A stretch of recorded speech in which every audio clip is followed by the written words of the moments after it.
Hello, everyone. Welcome back to Seaweed Brain, a Percy Jackson podcast. Still in our rebrand as a Kane Chronicles podcast. Today, we're still talking about the Red Pyramid. We're going to be diving into chapters 18, 19. We have a very, Seaweed Brain 1.0 returning guest. It's very exciting. Stick around. Welcome back, everybody. This episode is going to be a total disaster because our best friend ever, Samantha Oh, is back for the first time since, I want to say, the last Olympian. Yeah, I think so. Or no, it was the Spotify episode. Oh, the playlist. That was the last. But that was also, as we were wrapping up the original PJO series. Yeah. It was, yeah, I think first 5. That's the last time. It's been several years, I think. Rest in That's peace, good fun. the Spotify for Podcasters playlist function, because you can no longer put any copyrighted piece of music into a podcast episode. They got rid of that feature, but that episode is still available. They said if it was already pre-published, it can stay up, but it's also only available on Spotify. So if you're listening somewhere else, I'm sorry, but if you are listening on Spotify, you should go and listen to our end of season 1 playlist episode with Sammy, because that was really fun. That was really fun. Sammy and I think at the time were both in my garage in Hawaii. Yeah. As we were doing 100% that. were. Carter made me boba from their kitchen, and it was great. Oh, yeah. Tell us about Kane Chronicles. Did you read the Kane Chronicles? Did we make you read the Kane Chronicles? I did read the Kane Chronicles, actually, when it was coming out. I think I was like a lot of other people where, of the original, Percy Jackson series, I was kind of like, oh, well, this is, naturally kind of the next step, the next thing that Rick is doing. So I think I was very tuned in for that. And I do remember reading them as they came out. I was looking back though, I don't know if I ever actually finished it, because I definitely did get up to Serpent's Shadow, but I thought that there were 5 books like the Percy Jackson series, which is why I always was like, oh, I didn't finish it. But then I realized there are only 3 books, and I definitely read that one, but I don't know if I actually finished it, because I was like, oh, well, it's only a 3rd book. I'll finish it some other time. So I think I might have come very, very close to finishing it, but did not actually get a conclusion to it. Wow. So for the longest time, anytime anyone asked me about Red Pyramid, I was like, oh yeah, I think I got halfway through it, but I think I got 90% through it and then just. Can I ask you a spoiler question about the ending and see if you? Yeah, and I'll bleep it out. Erica, we can bleep it out, but also you don't want to be spoiled either. I'll just pull my headphones out. Go ahead. But then in the editing process, okay, begin spoiler. No, that's not going to work either. Oh, you know what? Never mind. We don't have to do this. Okay, yeah. You can text me about it later. Oh, what? I can text you right now. And you can see if you recognize this plot event. Spoiler check. Yes. Does Sammy? Yes. Okay. I do remember this, vaguely. Okay. You can it come seems back, like you have Erica. completed the books.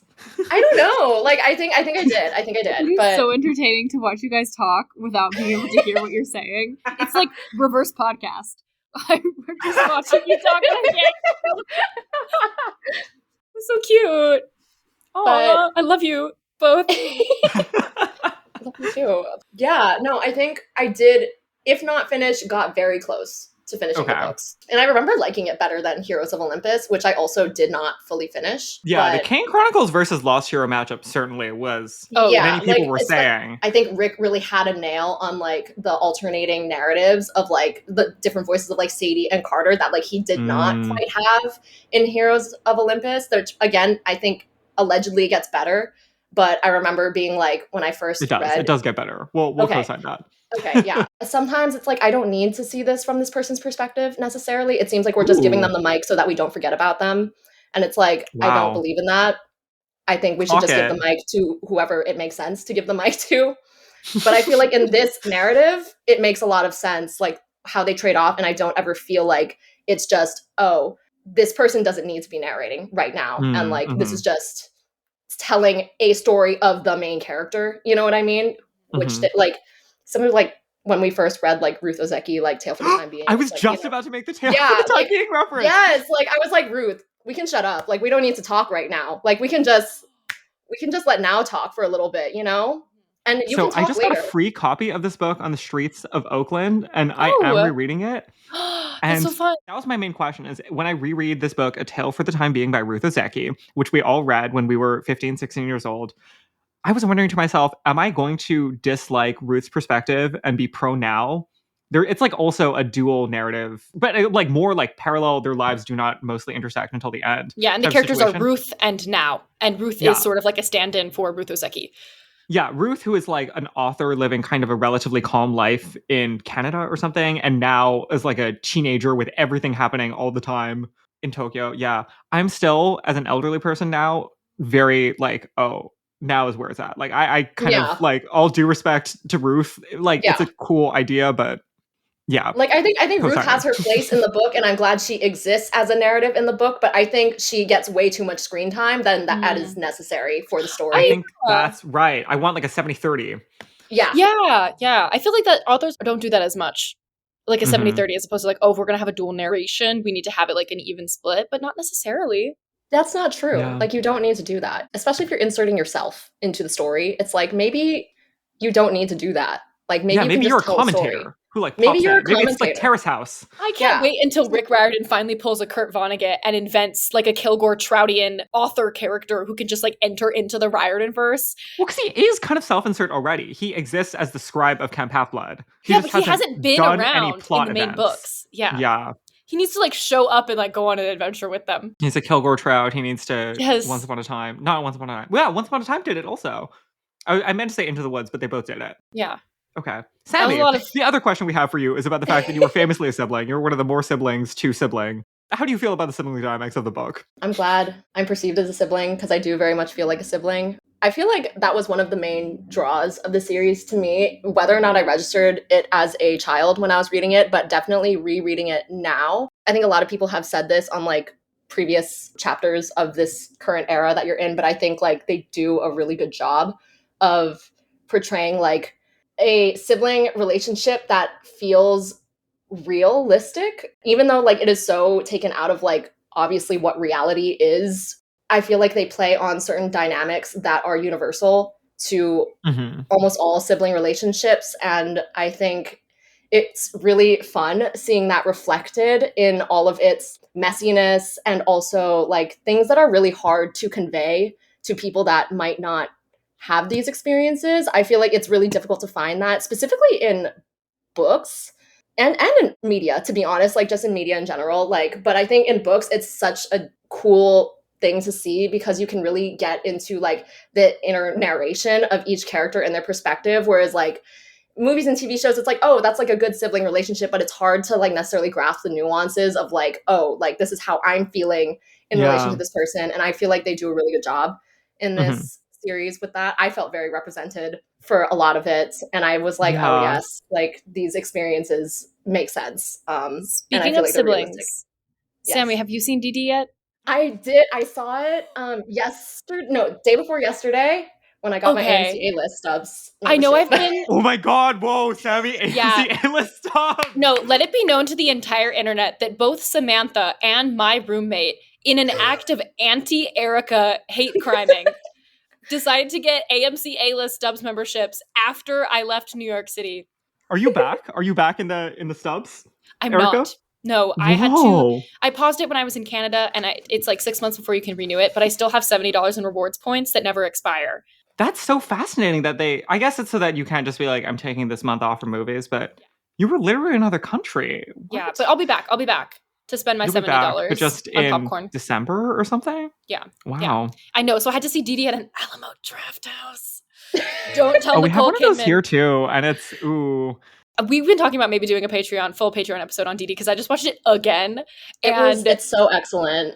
It spurred such a great conversation between me and the person I went to this movie with about like all of the most cringy experiences you had in middle school. We're just like, oh yeah, that thing reminded me of this thing that happened to me in 6th grade. Or like that thing was like this exact moment of 8th grade where my friend took my phone and was like texting my crush for me. So I think we should talk about it. But anyway, Dee Dee, great portrayal of a sibling relationship. And I just want to say that I thought of you very thoroughly when I watched Dee Dee, Sammy. Not only because you had the older sibling that older sister had, but yeah, because you're such a big sister. I was literally telling this to the person I saw it with. I think previously I have like a list of movies that I was like, okay, as an adult, when I am like out of touch with the youths and I need to remember what it's like to be like in your cringy middle school phase. Previously, that movie was 8th Grade by Bo Burnham. I feel like Yeah. that was like a really, but I think that DD definitely like topples it for me. Like just because Wow. I think because of like the added sibling relationship and also like obviously like Asian American diaspora, whatever. But like all that to say, but like I think it was so funny, so real, very specific and universal, as all great art should be. But it was awesome. I really appreciated Yeah. it. Yeah. Okay. Time to pivot to the Red Pyramid. Let's talk about the Red Pyramid. Actually, not even yet, because we need to thank our patrons first. So shout out to our new patrons, NCH, Kate, Amber, Noah, K-Talk, Charlotte, and Emma, and our sustaining patrons, as always, Dayton, Justin, James, Izzy, and Olympus Weekly. Also shout out to Darian for plugging our Patreon so hard a couple weeks ago that we actually got new patrons. So join our Patreon for monthly special episodes. If you're a certain tier, you also get to read all of our episode outlines, which is fun. And at any tier that you join, the paid tiers, you can join our Discord server, which is a beautiful, special, wonderful place. Yeah. Our conversation about the Acolyte is now going to be an important historical, anthropological reference point. Rest in peace. Rest in peace. On his literal birthday. That was disrespectful. So disrespectful. Anyway, we're here to talk about Chapter 18 of the Red Pyramid. Where did we last leave off? We left off in kind of a weird place. So Carter asked out Zia, and then we were like, oh, but we're also that was a flashback. Still running right now. Yes, yeah, we're running right now. Mm-hmm. Carter asked out Zia. We're in the like underground shrine in the first gnome, and then we flash forward because like all the stuff where Carter is doing the practice duel with Sadie is chronologically happening in between, but we already saw that from Sadie's perspective, so we skip that, and what we just see is Sadie portaling us out to Paris to go meet Bast, and then also to get the Book of Thoth. Advice about how to defeat Set. This whole chapter is so wacky. Chapter 18, when Yes. bats go bad. We spend much of this chapter as birds. We do. I love it. We spend most of this chapter having a conversation with Doughboy while Sadie is still a bird and literally cannot communicate. And Bast is just back, so she's being sassy, and her one-liners are like all over the place. It's so great. Lots of cat jokes. Lots of cat jokes. We do have an amazing running gag while they're turned into birds where Bast is maybe about to eat them the whole time. Because she was also the one who suggested they should turn into birds, which is so shady. I love her. I also really like when they are birds and they're like laughing at each other, but like they can't understand each other as birds. Yes. They're just interpreting their tweets to each other. Yes. And it's like, ha ha ha. It reminded me of that like one scene in Everything Everywhere All at Once when they're like rocks. Yes. Yeah. Because they're different species of bird. I guess that kind of makes sense that they wouldn't be able to communicate, right? Yeah, they're just like tweeting at each other and like interpreting that as like laughter and mockery. And I think that's great. Yes. Well, we are in Paris, and so it opens up with Carter's POV. It was a miserable day to be in Paris, which could be Carter Kane or Carter Nakamoto. That could be any day. Carter, have you been to Paris? I've not been to Europe. Oh, yeah. Miserable day to be in Paris, as it always is. And we're kind of doing a reverse psychology up here because we didn't realize this at the time that we're jumping through the portal, strategizing about the Book of Thoth. But, of course, who do we know from Paris? We're going to go rob Desjardins. Like, we got to get into his house. He's the owner of the Book of Thoth. Yeah, you can only come to Paris to actively do crime against Parisian citizens. There's a special visa for that. Yeah, yeah, he lives apparently right just like up the street from the obelisk and like down the street from the Louvre because he's nasty old money. Yeah, and the reason it's like reverse psychology is that the House of Life isn't going to come looking for us in Paris because certainly we wouldn't be dumb enough to come to the home city of Desjardins. Yeah, and to his house specifically. But we're here. We mentioned that Bast is back. Bast is kind of walking us through all of this. I found this fascinating that like Bast knows a lot about the personal lives of various magicians. Like Bast is the one giving us all this information about Desjardins. It's not that this is like a lore drop or like a lore fracture or something, but like how do we think that Bast knows this about? I know, because we do find out in this set of chapters that she has spent a lot of time up until 14 years ago, or not even. Like before she became Sadie's cat, Muffin, she presumably would have had no way to know anything about Desjardins because she was imprisoned. She was deep in the Duat. She was busy in those 14 years. Fighting unnamed she was demon. Getting recon. Doing her job. But then she just really immersed herself in the tea immediately when she got back, I guess. Yeah, she knows like all the politics of Desjardins being like bitter about being kind of new money, but also old money. So. Yeah. Well, okay, some of the like politics stuff comes from Doughboy, but some of it also comes from Bast. Bast seems to have his have his tea somehow. Yeah. I guess cats Yeah, it's a cat cats thing. get around. They know things. Yeah. That's true. Like maybe there's like a worldwide cat network that she's plugged into, and she can just kind of like She's you know, communicating with literally the it. underground weapons ring. The cats. I mean, like she Yeah. just summons cats. Right? The cats just like show up to her and give her the hot goss. Oh yeah. Yeah, that makes sense. She has cat spies that like live around Desjardins' house. Yeah. Another reason why we think that we'll be like maybe safe for a bit from the House of Life is that the amulets that Carter and Sadie have actually hide them from the eyes of other magicians and also from the eyes of Set. Yes. And the only reason Bast could find them is because of like a magical promise she made to Sadie to protect her. Yes, that's a good lore drop. Cat magic. It's like cat magic, but it's also like girl magic, like sisterhood, you know. Promises. Promises. Are promises girl coded? I think so. Intuition. Yeah. Yeah, men can't make Yeah. promises. Fundamentally incapable. I don't know if you were around for this era of TikTok when that random blonde woman would like make lists of things that are like for the girls and not for men. Yes. It encompasses like running water. Why are you as a man? I remember this era. Oh my Like god, I it's- remember It this. was the same era, but a different person. As a person who was like, as a girl, I love a potato chip. It's crunchy like- and salty and feminine and light. A girl like me loves a potato chip. That was so funny to me because she's right. Potato chips are like feminine, you know? Or it's like lowercase letters.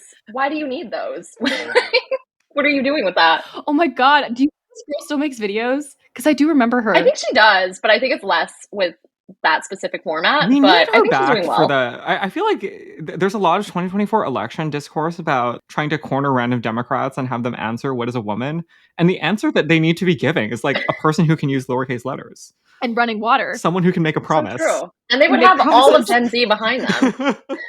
Wait, that should actually be the new campaign slogan. I'm a woman and a woman can make promises. Why are you as a man making promises? That's fake. Yeah, that's just like Ugh. moving air. I also want to say once again, I've tried to include multiple images from Cats the Jellicle Ball production currently running in this outline because that's where Bast is from. She walked off the stage of the Cats Jellicle Ball production into this book. I tried to get tickets for that and it was sold out. RIP. Are they not Yeah, extending but the they're run? running. They extended it. Yeah. They extended it multiple times, and this And there's last still no new extension, I tickets. tried to get tickets. Still nothing. I think it'll Wow. keep going for a while. I lose for another extension. I don't know if it's Sadie or Carter who says, "How are you even alive? Is that the whole 9 lives thing?" And she says, "Oh, that's just a silly legend. I'm immortal."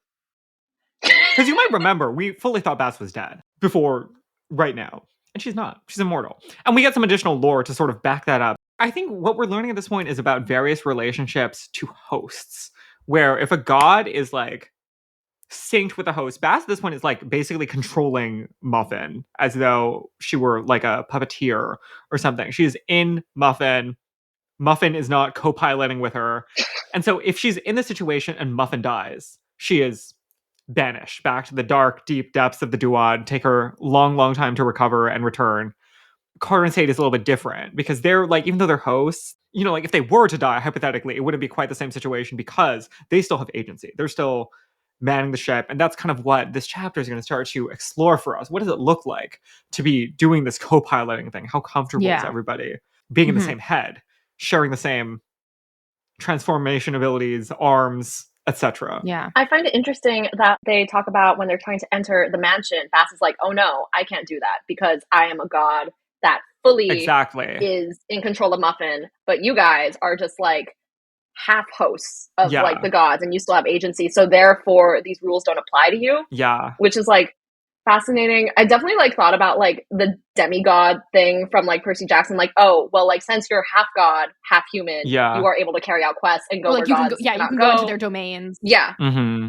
definitely a little interesting in that, but because like in the demigod world, it's not like you can fully be taken over by your Yes. godly side, and Yeah. therefore that makes you exempt from being able to do that. Yes. It's a little interesting, the mechanics of that. And another interesting way that the hosting lore differs is that I guess there's an analog in the sense that some of the demigods kind of don't want to be demigods. You know, we open with, look, I didn't want to be a half-blood. But when Carter and Sadie are thinking through this for the first time, they're a little repulsed. We have the scene where Sadie is physically trying to mime as though she's pulling Isis out of her. Should I read this quote? She grabbed her shirt like she physically wanted to pull the goddess away from her. All I could do was stare. My sister, with her ratty red highlighted hair and her linen pajamas and her combat boots. How could she possibly worry about being possessed by a goddess? What goddess would want her? Except maybe the goddess of chewing gum. Yeah. Real. So I feel like there's like a lot of simultaneous things that this is doing, like that, particularly the demigod comparator story device thing doesn't do, where this is, you know, it's giving us like a built-in teacher and like a power accelerator, but it's also, we have this idea of like walking a fine line, that you can give yourself over too much to the gods and that that's undesirable, it's dangerous, you might lose your personality, you might be in physical danger, you might have unaligned goals. Now that Sammy's here, I wasn't sure if I was going to like make this reference last time. I think the closest comparison point is JJK, right? It's JJK. Like, that's what I immediately thought of as well. Jujutsu Kaisen, the Yes. famed Japanese anime/manga that is about to like ruin its reputation forever by choosing to like end having resolved none of its storylines in 2 weeks. Really? He Okay. said there's 5 Rude. chapters Anyway, left. sorry. Isn't that wild? And we know like nothing. We've been in like one singular No. long battle for like a year of weekly Yeah, releases, and he no. has like 5 chapters left. It's ridiculous. They're going to ruin their reputation That's forever. not It's real. not even going to be Anyway. gay. Ugh. But No. for the non-weeb listeners, I think if that is not your comparison point, I think the rest comparison point, and follow me, you're going to have to follow me on this journey, is The Devil Wears Prada. Get Carter to not reference Devil Wears Prada challenge. Level impossible. Every episode. I would never attempt such a challenge. That challenge is immoral. I'm being 100% serious. I said that kind of as a fun punchline joke, but I actually think that Horace is to Miranda Priestley as Carter is to Andrea Sachs. Do we disagree? I think that this is a useful comp. Can you elaborate a little bit on that? They're both stories where we have a powerful presence who knows everything and knows how to do everything that you want to do. But the protagonist is constantly trying to figure out, how much of this person do I need to absorb into me? How much do I need to become this person in order to achieve my goals and what I need to achieve? And what am I giving up about my values and about my individuality in pursuit And my of autonomy. excellence and in pursuit of Right. technical expertise, goal achievement? Right. It's a Faust story. It's a deal with the devil. Okay, I buy it. followed But that, it's a deal yeah. with the devil where like you respect the devil, and the devil isn't trying to, like, the devil isn't just like, I tricked you, there's like a catch to, like, Yeah. you know, it's not like Miranda's not trying to deceive Andy. Miranda is straightforwardly like, I respect you and I think that you should try to be me because I'm great. And Andy's like, I think that this is true and there are a lot of good things about that, but I'm not 100% sure that my goals are still aligned with that vision of my life. And I think that's the story that we're seeing here, right? Like Horace and Carter are mostly aligned. Sadie and Isis are mostly aligned. They have all these abilities. They have interesting values. They have interesting powers, but there's still that level of like, if I give away too much of myself, what's left? What is there for me to like look forward to and to retain as a person? No, I would definitely follow that. I will say, I think it is a little more akin to like the anime trope of this. Like, even like you could go way back, like to Naruto and like the fox Yes, or whatever. and the like fox that fairy. whole It's thing. like pretty common as an anime trope, Yeah. I feel. Yeah. It's pretty common, and like I think the difference between like the Miranda Priestley thing versus like what's happening here is that as a host, the person that is being hosted, or like the god or spirit or whatever, is inherently dependent upon the host for their existence There we go. and Yeah. their ability to carry out their goals or whatever. And like I feel like it creates more of a tension Mhm. in like what their ultimate goals are, and a little bit of a mistrust because it's like a mutually exclusive type of thing. Yeah. Again, I don't remember like the power dynamics and politics of like how this dynamic works, but I don't know if it's like reversible necessarily either, where it's like you could argue if we were like deciding that we didn't want to be Miranda Priestley's like, you know, lapdog for the rest of our lives, we could like leave that Exactly. situation, you know. It has like less of a permanence. As she does. She gets just the right amount of her power and then she leaves. Right. Yeah. Right. Like you can cut it off and leave with all the gifts and lessons and Exactly. power to some extent Yeah. and carry that forward with you. Mhm. It doesn't seem so much of that in these dynamics where it's like, oh, well, like it's kind of a done deal. Like once you sign this Yeah. contract, it's kind of like Yeah. Yeah. you did it, but at what cost? Yeah, it's the Faustian bargain, but with that extra layer of, with Miranda and Andy, they both basically get exactly what they want at the end of the movie. And that's possible because They still Women. have that level of separation. They're women who can just make promises to each other. Exactly.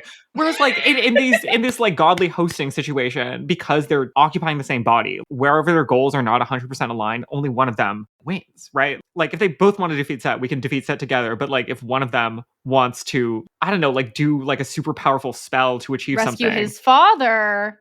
If Bring someone back wants her to mother from bring the back dead. two parents from the dead, and the other one wants to retain a divine order of the, separation of life and death. Tough.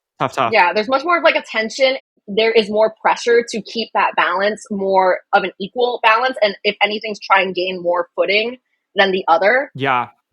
In order to not compromise your own, goals or whatever, like, sense of self. Yes. Blah blah blah.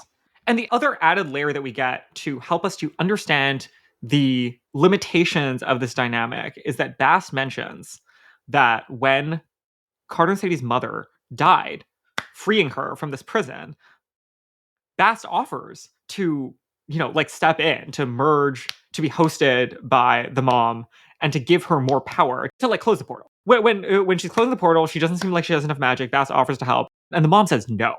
This is a decision that we're supposed to, I think, understand as something that obviously had risks and downsides because she died, but also one where like she's placing like some sort of strong value on not having this host relationship. So we're meant to understand that someone we respect understands these downsides very clearly, and the downsides are not just like the destruction of Egypt or something abstract and political. There's like a personal cost. Yeah.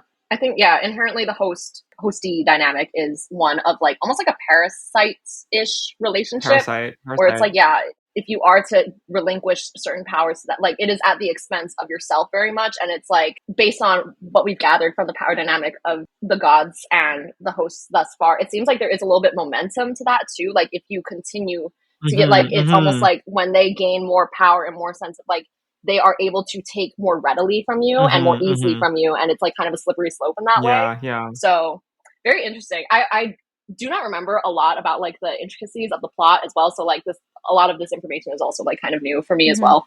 Yeah. This is also the section where Horace starts talking to Carter, right? Yes. And I thought it was really interesting from an editorial standpoint that for me, at least in the EPUB that I started reading, because I don't know how to pronounce anything anymore, the dialogue coming from Horace has been neither in quotation marks nor italicized. It's just like part of the text, which is interesting because it's like offset by a paragraph, but it's not marked in any other way. Yeah. When you think about the fact that this is an audio recording that was then like transcribed by supposedly Rick himself, right? I think that's the lore implicitly. Yeah. I think it's an interesting choice to be able to demonstrate how that voice comes out of you internally. You can't like use like traditional like editing conventions. Less of separation, of a different voice. For sure. Yeah, because it's like the same voice because it's coming from Carter, who is also narrating. It's part of the stream monologue, but then one and the same. Offset. There's like a pause because we're, I guess, having a conversation. But yeah. Oh, cool. Anyway, we're strategizing. We're in Paris. We think that Desjardins might be Set's host. We've sort of been foreshadowing that. Set used that one French word. Big if true. Big if true. Desjardins the only person that speaks French. French if like true. In the world. Bad if French. Anyway, okay, we're off on the mission. We have instructions, guidance from Bast. We're going to turn into birds, fly in, get the book, get out. Right? Easy peasy. Sadie turns out is really good at turning into birds. Carter is less good. Takes him 10 minutes to do it for the first time. I feel like that's still fine. Oh, it's interesting that his street name is like the Rue de Pyramids or whatever, because not subtle at all. I think it's Sadie who says maybe he couldn't find a house on stupid evil magician street. Red. Got him. Yeah. I thought that was Carter that said that. Is it Carter? I keep forgetting to write down who says what. I think I was a little gagged by that because I was like, wow, okay, Carter, sassy. Yeah, I liked it. Because it does seem like a very Sadie thing to say, but like okay, Carter. A little bit of lore/mythology dropping that his door is red, and they're like, why is his door red? In this pantheon, red is evil because that is like the color of the dry earth, versus black is good because that's like the fertile, moist soil. Yeah. Also, I I still haven't finished the book. So I wrote into our outline that at this point, I feel like Set is not the villain because it is way too early on and obvious. Like Rick usually wouldn't do that in one of his books. For Set to be the villain. Yeah. This is giving very like, oh, Hades is the villain. Yes. But is he? Yeah. Are you talking about like in this book, Set is not the villain? Set is not the overall villain. There's Or like maybe another Desjardins secret villain. isn't hosting Set. Maybe I don't Desjardins know. isn't hosting Set. Okay. Yeah. Okay. Basically that like us seeking out Desjardins as like our enemy is not actually going to be I see. fruitful We for think us. Desjardins is a fake out. Okay. Yeah. Mm-hmm. No comment. No comment. Lots of cat humor, No as you comment. said. And you said like, yeah, it's hard for Carter to turn into a bird, but it's actually harder for Sadie to turn back into a bird. So she gets stuck literally as a bird. cannot. This whole chapter, she's a bird for the rest of it. I think like you said, they do spend like kind of a lot of time focusing on like the bird transformation aspect of it. And like, I think part of that is to like get into the nitty gritty of like magic and like learning to do things, power up archetype. But then also, I think it's just a very fun sibling interaction to be like, oh, well, like I am better at transforming into a bird. It took you 10 minutes. Wow, sad. But then later on being like, oh, well, you're stuck as a bird? Loser. I can't believe you're stuck on that. And it's like, and then she's like physically attacking him as a bird to get her revenge. Is like really salty, as a bird, and like he's like laughing at her, and like, and she gets so mad in the next chapter. Yeah, and she's like, "That was really rude. How could you do that? Like, this is not funny. This is my life. Yeah. This is what. Am I a joke to you? Like, yeah. Mm-hmm. I thought that was very silly and very funny. Like, not super necessary to the plot, but like very. I thought it was necessary very to me. Yeah. fun. It was really necessary for me. Like I feel like that's really real. I also like via the sibling dynamic and the alternating POVs that like you never know when something is just kind of funny versus like the other person is going to be really hurt by it. No, that's so real. I find that one of the most compelling things about this dual narrative in like a sibling perspective, because I feel like similar to in that scene in Dee where like he has that like outburst at the sister. That's exactly what I was like, going to say. Why are you so mean to me? Yeah. Why are you so mean to me? I can't wait for you to leave. So I don't have to see your stupid face again. Yeah, and like him probably thinking like, well, I just told her like, haha, like good for me for speaking up for myself. And her probably like that like shook her world like a little bit and really made her question a lot of things. And I feel like that's so much of being a sibling, being like, oh, haha, like I'm gonna stick it to them and hurt their feelings because they're being annoying to me, or like blah blah blah, or like, or not even with the intention of hurting their feelings, just being like, oh, they're kind of being annoying, I'm going to like zing them in some way, and then not realizing that this like is something that they will remember for like years to come as like something that was really hurtful and formative for them. And it's like, oh for sure, that was not. Yeah. And it's like, wow, I didn't even remember that. Like, wow. I think that dynamic of their traded dialogue, it's very interesting, the different weight they put on certain interactions, and to see that mismatch and how that manifests later. Sammy, have you read I'll Give You the Sun? No. This is like also classic. It's a YA. This could be a great companion piece for us. That would be a good companion piece because that's also like two perspectives, two siblings. They're twins in that book, but like it's a book by Jandy Nelson. Jandy Nelson, icon, and it similarly is like most of that book is about different siblings like saying things kind of and not knowing how much that weight that carries with the other one, and then you find out from the other one's perspective, like, oh, that thing didn't matter. This one I still think about. It haunts me. I like changed career paths because of that type of, you know. Also gay, but yeah. Yeah. Wait, speaking of gay, Doughboy comes back. Not you outing Doughboy in front of everyone. Wait, we did that we already did. We've already had this conversation. Yeah, that's fair. Doughboy, you know, yeah, I hope you've gathered your affairs because your laundry's out in the public now. He's here to help us. He's here to help us. He's here to give great one-liners.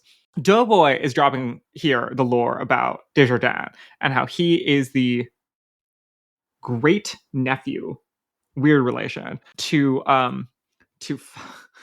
Jean-Francois Champollion. Yeah. Who Carter confused for Wolverine because he does look like Wolverine. Like he has the Wolverine hairstyling.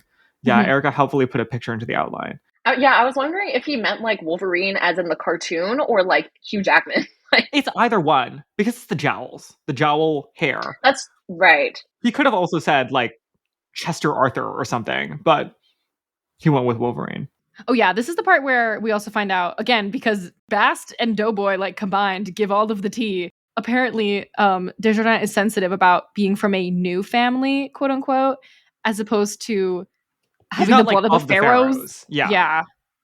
Hmm. He's only been around for 200 years or something Yeah. like that. Yeah, his family is like 250 years old and he is 200 years old. That's also a fun lore drop that he's a baby at 200 years old. This whole time, while they're trying to find the Book of Thoth, right? Doughboy is doing the thing that I do when I go to the bookstore with people, which is I pull books off of the shelf and be like, oh my God, this one is so good. Oh my God, this one. Oh my God. And narrating everything without being helpful. And then we accidentally trigger a fruit bat trap. We cannot just fly past the fact that Sadie eats one of the bats in self-defense. This is so disturbing. I feel so bad for our queen, who I assume in my head is wearing vegan combat boots. She just ate that bat. Poor thing. Of course she's going to be absolutely traumatized by this experience. And Carter making fun of her for it. This is not shade to anyone who eats bats. Shout out to you. It's the fact that it's like an instinctive self-defense thing. Sadie is fighting the bat, and her way of consolidating victory in a flash of adrenaline is to eat it. I thought about this moment. Like when I like kind of read through the chapter really quickly, and then when I was doing the outline, I was like, wait, hold up. I know she ate that bat. Where did it happen? Let's zoom in. Iconic. Anyway, they escape. Carter does some like fancy. He gives us some narration about how he's like a very skillful flyer now, and is like taking them on diversions, and he's faster than all of them. Also, the way they describe flying in these chapters, It's fun. So sick. Yeah. So cool. I like the whole thing. I still can't get over the fact that Bast was like, maybe you guys should turn into birds. So I can spend the whole chapter trying to eat you. Her first line being perish the thought, and Carter saying, I don't know about that one. I enjoyed. I chuckled. We'll take a quick ad break here and then we'll be right back. Okay, chapter 19, A Picnic in the Sky. Like we said, Sadie is really upset about the fact that she was stuck as a bird. Maybe we feel bad for laughing. She, I think, really thought that was going to be her life. You know, it was really unclear. Oh my God, poor thing. That's a very 12-year-old thought. Like, oh my God, yes. If I'm in a time of like hardship, this is my forever. Like, yeah. I'm never making it through this. Yes. Yeah. Like, I got a bad haircut. It's like this forever now. How do I live? How do I be? This moment really particularly made me think about how much I would love to see a conversation between Piper and Sadie. Piper would be such a good big sister for Sadie. Because she's a vegan. Yeah. Okay, so we're trying to figure out where we're going to go. Yeah, we have to get to America. That's the goal. We're trying to find like the biggest nearby portal to get as close to Arizona as possible before the Demon Days start and all the portals close. Fun piece of convenient lore to give us a road novel later on. Closest pyramid is the Louvre. Okay, I know that you were not my type still. Louvre of Lord and also apeshit fame. Mm-hmm. They have a Sphinx in that video, don't they? Yeah, they're all up in everything. Yeah, they definitely spend some time with the like stolen black artifacts in the Louvre in apeshit, as you might imagine. But part of the lore drop with this is that like obviously like the glass pyramid that is kind of in the courtyard of the Louvre is not a stolen artifact from Egypt, unlike most of the other things in the Louvre. They built it for that purpose, and Bast is like, it's not just about the culture. Like the Rosetta Stone, that's cultural import, history, modern people thinking about Egypt. This one, it's the shape. The pyramid is a good shape, and that's powerful. It's a ramp to the heavens. Similar with like an obelisk, that's just like a sunbeam. That's inherently powerful. Geometry has magical meaning. I like that. That's my favorite source of magic explanation.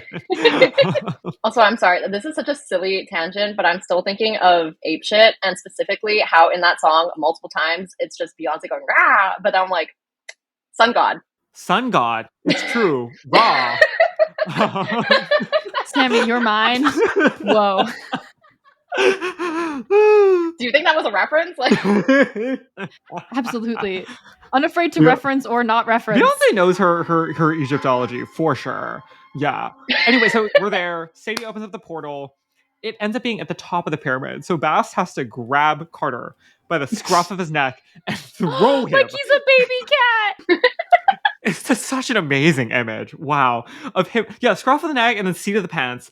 hurls him up the side of the pyramid, which is like kind of tall. Like it's not short, which is why he can't climb up to the top. Quote, she picked him up by his collar and pants and tossed him up the side of the pyramid.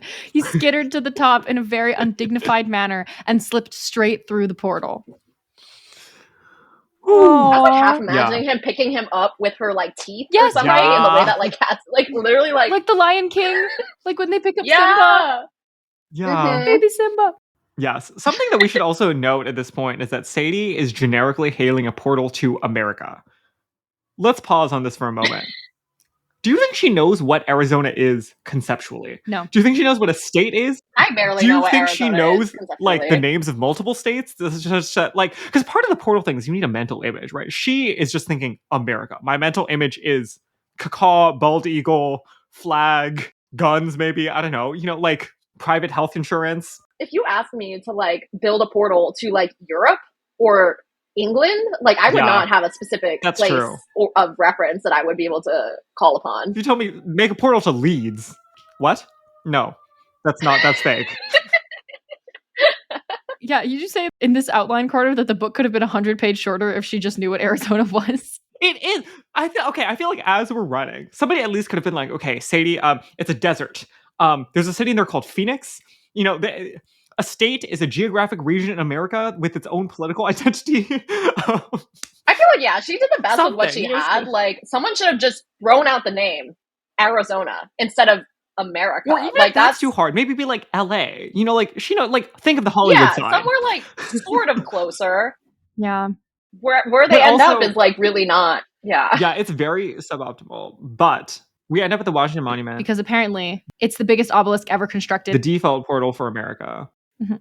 And we do, I think I highly respect people not knowing what states are if you are not from America. That's good for you. Are saying this as people from Hawaii that did not grow up with any sense of U.S. geography. Also, as we're escaping, there are some magicians who end up finding us, you know, right? And the magician Yes. says, the cat goddess deceives you. She abandoned her post. She endangered us all. She will lead you to ruin. I could tell he meant it. He was absolutely convinced of what he said. I turned to Bast. Her expression had changed. She looked wounded, even grief-stricken. What does he mean? I said. What did you do wrong? But we end up finding out right now. So it's We end not up finding too out much of a immediately cliffhanger. afterwards. There was like a fun little tidbit though, where like Sadie in her mental narration seems like she's actually really considering staying and like questioning Bast or like not going with Bast. And she specifically is saying, Carter's on the other side of the portal. I have to go. Which is very sweet. Aww. It's very Oh. sweet. It's Dee Dee. I think I'm going to stay out for a while, so you just let me know if you need a ride home or anything. Yeah. I feel like it's more than that too, because literally in the paragraph, I vaguely remember her saying something like, Carter was already through the portal, so it was decided. Like no Yeah. further questions. Yeah. Like that, like not even like, oh, like a consider well, like, oh, but Carter's already through. I guess I should go. Like it was just like fact. Like Carter's through, I'm going. Like Yeah. not really a discussion. Since The Acolyte was canceled, I've been writing the outline for a Dev Patel Manny Jacinto fanfic that does involve someone falling through a portal and then following willingly another like the other one. Anyway, I'm so in. unnecessary tangent. Oh my god. Can I read it? You know, sometimes you're on a plane and you just think to yourself, like, I could like write a miniseries, you know? I have that thought every 48 hours.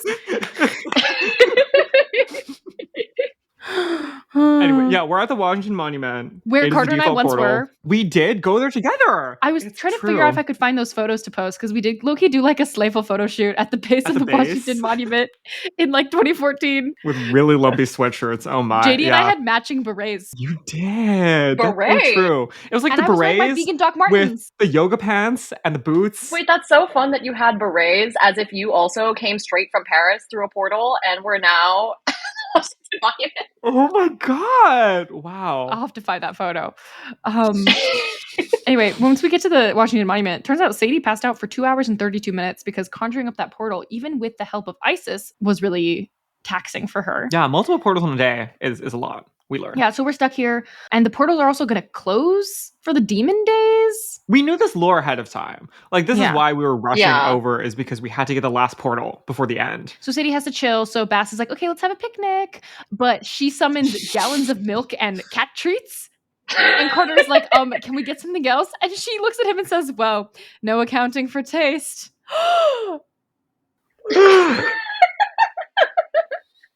That's really funny. Yeah. I love how she like loves them and is like sworn to protect them, but also like cannot stand them. She thinks that they're like really uncultured, you know? Yes. She is the aunt that like swore to never have children Yes. because she was like, oh no, that's not what I want for myself. Her energy But is, also- she is the fabulous, probably a lesbian on coming in from the city To babysit for a to weekend. babysit. And yeah, she's like having a great time, but also she's like, why do you eat that? Why don't you know about this? Hosting a picnic and then bringing only food that you can eat is also queen I behavior. really aspire to this. I would like to like meet a niece, nephew, nibbling, is that the term that we're using now? I would love to do that and just bring like not a peanut butter sandwich. She makes them grilled cheeses. That's kind of shady as well, I feel. Because she thinks they're like This 5. is, Yeah. this might be just because I've been recently finally getting on the reservation dogs train, but I feel like this is giving a little bit of Uncle Brownie a little bit too. Also, I think Sadie and Alora also are giving a lot of parallels for me a little bit. Yeah. Similar gender journeys. This is where we're going to get the Bast backstory now to follow up on the whole you shouldn't trust her, she abandoned her post thing. Like we said, she was imprisoned for a long period of time, forced to fight a creature of chaos, I think unnamed, right? Unnamed, correct. Unnamed. Here's the quote. Magicians often do this, lock up a god together with a monster so we have no time to try to escape our prison. For eons, I fought this monster. As far as he was concerned, my post was battling that monster forever. It had the ring of truth, as if she was sharing a painful memory, but it didn't explain the other bit the magician had said. She endangered us all. I was getting up the nerve to ask exactly what the monster had been when Bast stood up. This, I think, is so interesting because we don't know who we agree with yet, because we were thinking, oh, we fight the gods are bad, House of Life, but also the House of Life is bad and corrupt and now being led by Desjardins, who we don't like, who wants to kill us, but at the same time, Bast is a god. Like, who are we supposed to be trusting here? Whose side are we on? We don't know yet. Lots of perspectives. And also, like, is it a like morally right thing to do to lock up a god with a monster for the sake of like Yes. them just like kind of torturing each other for eternity Yes. to keep them all out of everyone else's hair? And that's why Bast is such an important character, because she, like, for lack of a better word, humanizes the gods for us. Yeah. Right. Because, like, even though she's an immortal being, like, we feel bad at the thought of her being trapped, fighting a creature of chaos for all of her life. This is also giving this might be a little niche, but the Steven Universe arc with Lapis and Malachite being Yes. stuck together under the sea. I 100% know what you mean. Yeah, stuck far under the ground, kind of like trapped in this like keeping each other busy, but like also so much damage being done unto both of them like forever. Yeah. And being kind of trapped in that, and is that necessarily right? Even if like that's what their duty is, or yeah.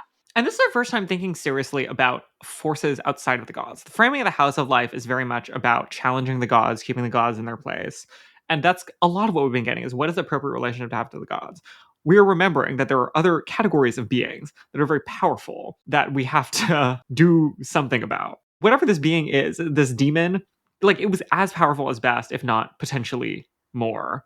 Like, how does this change how we think about, like, Set, for instance, who is like a god who we think is evil, but categorically we still group in with this broad idea of the gods being dangerous and unpredictable and, you know, poor collaborators who have to be kept in check, when there's these other classes of beings doing these other things with different, like, you know, like metaphysics is. Like, are they immortal? Like, are they... there are many things we don't know about the context of this for Bast, and what is actually going to happen because she's not at her post. Right, and we're bringing more into this like the language of like, oh, so there are like monsters, like like interesting, like demons, monsters, like kind of bringing that language, which is interesting to differentiate from the gods. Yeah. And anyway, we don't really know what any of this means yet, basically, but there's a lot of interesting terms and ideas being introduced. We also talk a little bit about their mom being able to see the future and the fact that she was a divinator, because Sadie shares her conversation with Iskandar for the first time. And that also leads to a lot of questions. Like, what did she see in the future? Did that have to do with her death, her ability to see the future? And most importantly, why didn't their dad tell them any of this, which I have been waiting for them to ask out loud this whole time? Why didn't dad inform us about the gods and anything and tell us about the House of Life or whatever? Maybe he was trying to protect us. Carter says the House of Life doesn't trust our family, especially after what dad and mom did. Amos said we were raised apart for a reason, so we wouldn't like trigger each other's magic. And Sadie says, bloody awful reason to keep us apart. Carter looked at me strangely, and I realized what I'd said might have been construed as a compliment. I just mean they should have been honest, I rushed on. Not that I wanted to spend more time with my annoying brother, of course. He nodded seriously.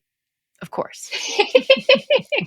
to really like rush to cover up accidentally complimenting your sibling is such a real experience as well. Like you didn't earn that compliment. Like that wasn't intentional. Don't think that you earned that. Check yourself.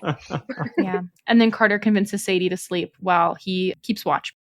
Yay. Oh, yay. We did it. Chapters 18 and 19. Lots of themes and ideas been introduced for us to follow up on later. Samantha, if you had to recommend to people to read the Kane Chronicles, what would you say? I would say on like a more contextual level, like societal level, I feel like, especially compared to like other novels in this genre of like YA, fantasy, fiction, I feel like it's really nice, even in the span of like the Riordan verse as it had been up to that point, like to have a YA novel with mythology that is not based in like a Eurocentric like mythology system, which I feel like honestly growing up, I can't speak for like other school systems, but I feel like outside of like Eurocentric mythology systems, specifically ones that are more rooted in like African cultures, like it felt more like caricaturized or like I don't know, like more like like this is so exotic and cultural, and you know, like a little bit of a separation as like like not quite as like influential or like as much of a cultural pillar in Western civilization as like Greek mythology or like Roman mythology. It feels more like refined, whereas like I feel like Egyptian mythology, I don't know, I feel like the most common cultural touchstones are like the mummy, or like, you know, it's a very different type of, I don't know if gravitas is the word, or like a different type of weight given to it and a different type of connotation with those types of mythologies. And I feel like it's nice to see that in a YA novel taken more seriously and allow people to learn more about it as much as it is present in pop culture as like Greek or Roman mythology, as like something that we should care about and something that's very cool, very ancient, like, and make it accessible to kids. I feel like Greek mythology, for whatever reason, has been made more accessible to kids and being like, oh, like these stories. Like, I feel like for whatever reason, Egyptian mythology has not always been like that. And I think on a personal level, I'm seated for any media that will give good portrayals of sibling relationships, because I feel like it's far and few between that like you will see a piece of media that is like written like realistically, and specifically for this age group as well. I feel like it's hard to nail the dynamics of like middle school to middle grade sibling dynamics and also make it applicable to like kind of later in life as well. The only other ones that come to mind as like also nailed on the head, like Gravity Falls, I think does a really great job. Gravity Falls of Christian Shaw of Percy Jackson fame. Yes. But that's like one of the few ones I can think of like in recent memory that really nails like a good sibling dynamic that is realistic and not just, I don't know, some like Disney trope of like, oh, like we're sisters and also best friends and we like hug each other and compliment each other like normal people. And it's like, that's not, this person obviously never had a sibling. I think it's really nice to have a piece of media that can capture all of the complexities and nuances of a sibling dynamic that is healthy, but also not like perfect. Yeah. Yay! Do you want people to find you on the internet, Samantha? That's really not necessary. Perfect. I didn't think so. Everybody say thank you, Sammy, for reading The Red Pyramid and coming on Seaweed Brain. Yay! Welcome back, Sammy. Thank you. Thank you for having me. Now you're stuck here. Okay, stay tuned for next week. And also a heads up that we will probably pause The Red Pyramid when the Wrath of the Triple Goddess comes out to cover Wrath of the Triple Goddess, and then we will get back to The Red Pyramid. We've just been crawling, but enjoying ourselves, you know, taking our time. Okay, bye everyone. Bye all. Bye.